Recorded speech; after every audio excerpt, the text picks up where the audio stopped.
A madrugada foi de terror, né? Não só a madrugada, final da noite de ontem, a madrugada, amanhã de hoje e agora, início da tarde na Ucrânia.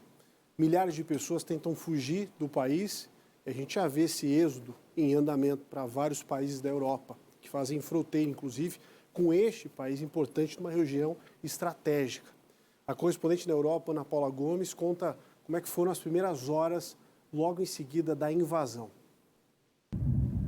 Bombardeios, mísseis vistos de longe, cidades inteiras em alerta. Depois que o presidente russo Vladimir Putin deu a ordem de invasão às suas tropas, tanques de guerra começaram a atravessar as fronteiras. Pelo ar, esse aeroporto em Kharkiv, a cerca de 500 quilômetros da capital Kiev, foi atacado por aviões russos. Com medo, os ucranianos começaram a fugir do país. Ainda em Kiev, a manhã foi de congestionamento. Centenas de motoristas tentavam achar uma rota para escapar dos possíveis bombardeios. Já em outros pontos, as pessoas correram para tirar todo o seu dinheiro dos caixas eletrônicos. O governo da Ucrânia ainda levanta oficialmente o número de civis e soldados feridos nessa guerra. Um avião da Rússia também foi abatido por forças ucranianas. A tensão só aumenta na região e, segundo autoridades, esse pode ser o conflito mais sangrento desde a Segunda Guerra Mundial. A crise na região começou na década de 90, quando a Ucrânia votou pela independência da Rússia. Em 2004, a OTAN, que é a interligação militar entre as principais potências europeias e também dos Estados Unidos, adicionou as ex-repúblicas soviéticas no Mar Báltico, Estônia, Letônia e Lituânia. Em 2008, se mostrou favorável a incluir também a Ucrânia, fato que não foi aceito pelo governo russo, que afirma até hoje que o país vizinho faz parte de seu território, pelos aspectos culturais, linguísticos e políticos. Em 2014, protestos em Kiev forçaram o presidente da época, aliado aos russos, a renunciar. Como represália, a Rússia mandou tropas e anexou a península da Crimeia a seu território. Nos últimos dias, a Rússia reconheceu a independência das regiões separatistas de Donetsk e Luhansk. A ação foi duramente criticada pelos líderes mundiais e foi o último ato antes da invasão. E não há tanto tempo, lá em 1994, Estados Unidos, Rússia, a própria Ucrânia, assinaram um documento, um pacto internacional de não violação dessa parte territorial que pertence à Ucrânia. Isso por conta das armas nucleares. O acordo era esse. Nós assinamos, protegemos vocês integralmente, inclusive a Rússia, e vocês não utilizam e se livram dos armamentos nucleares. Mas, pelo jeito, o tratado não deu muito certo.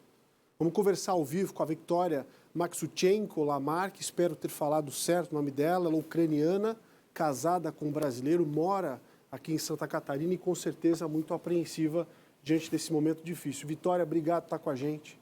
Eu espero que de alguma forma os seus familiares, as pessoas que você ama, estejam em segurança. Queria saber de você como é que tem sido essas primeiras horas e quais as informações mais valiosas que a senhora recebeu da noite de ontem até este momento. Boa tarde. Boa tarde. Meu nome é Victoria, sou ucraniana, como o senhor já falou, moro aqui no Brasil faz uns 12 anos, já vai fazer. Então, como foi as primeiras outras horas, foi choque. Foi choque porque, inclusive, eu recebi de uma mensagem de uma amiga minha da Ucrânia, que a gente nasceu, cresceu, viveu juntas até muitos anos, que ela se despedindo de mim, dizendo que se por acaso a gente não se encontra mais, que ela me ama muito. Isso dói muito e tudo isso sabe, é uma tremenda...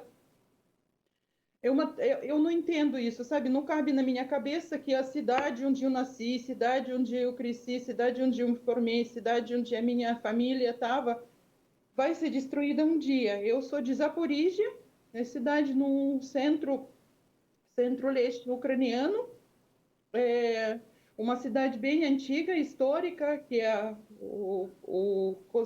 história dos cosacos ucranianos começou lá. E a gente aqui, que é ucraniano aqui no Brasil, a gente já fizemos contato, nós oremos, nós conversamos bastante. O aeroporto da minha cidade foi destruído hoje de noite, porque eu falei para os meus amigos que qualquer coisa vocês juntam malas e venham para cá correndo. E eles disseram que não tem nem como sair pelo aeroporto, porque o aeroporto não existe mais. Para nós brasileiros parece algo distante até então, agora mais perto do que nunca, levando em conta a visita do presidente brasileiro à Rússia recentemente e outros tantos fatores, porque os países estão intimamente conectados. Desde esse último acordo em 1994, nem 30 anos passaram. De lá para cá, a senhora, os familiares, existia conversas nesse sentido, com receios de que uma guerra poderia eclodir? Ou isso para vocês também era distante? Não havia essa possibilidade, foi algo assim muito de última hora? Não, não existia, ninguém conversava, não tinha nem pensamento, sabe? Porque o povo russo e ucraniano realmente tem laços culturais e históricos muito fortes, né? Os dois meus pais nasceram na Rússia. Eu nasci na Ucrânia, eu fui nascida, criada na Ucrânia. Então, eu não tenho como simplesmente me dividir entre uma coisa ou outra. Mas a única coisa que eu sei que o Putin está alegando que ele está protegendo a população russa lá, a população que fala russo. Isso é uma pura mentira, porque ninguém que fala russo na Ucrânia nunca, jamais foi prejudicado, nunca, jamais foi perseguido. A gente conversa russo, a gente conversa ucraniano, tanto faz, ninguém dá bola. Eu acho essa notícia que começou essa invasão, começou essa tensão na fronteira, foi uma surpresa, foi, sabe, como se fosse caiu água gelada em cima da cabeça. Como a Rússia invadindo a Ucrânia, sabe? Apesar eu tenho também amigos que russos, eles falam que o próprio povo russo ele sofre muito com a ditadura dele. Só que eles não podem fazer nada. O usurpador, ele está no poder 20 e poucos anos e não vai sair. Então, o povo comum russo está contra disso. Só que o Putin pensa diferente.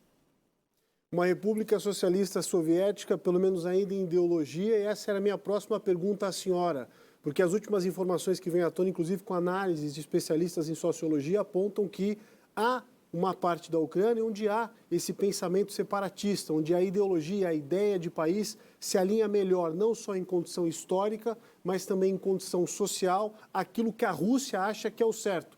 A senhora discorda disso, acha que não? Acha que essa parte seria uma invenção ou a senhora simplesmente desconhece esse fato? Eu discordo completamente, porque você tem um pequeno grupo de população querendo e se aproximando à Rússia nesse sentido, tudo bem, é opção deles, mas não é uma população em geral como se mostra na TV daquela região toda.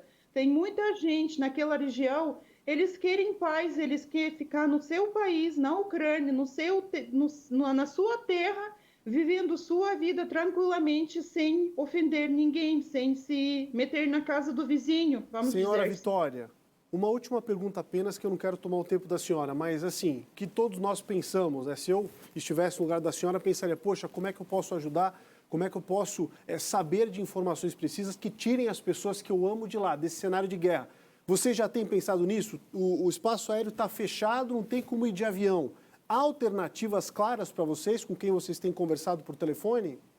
Sim, a única alternativa é tentar fugir pela fronteira com Polônia e fronteiras com Romênia e Moldávia. Moldávia, que é no eixo ucraniano.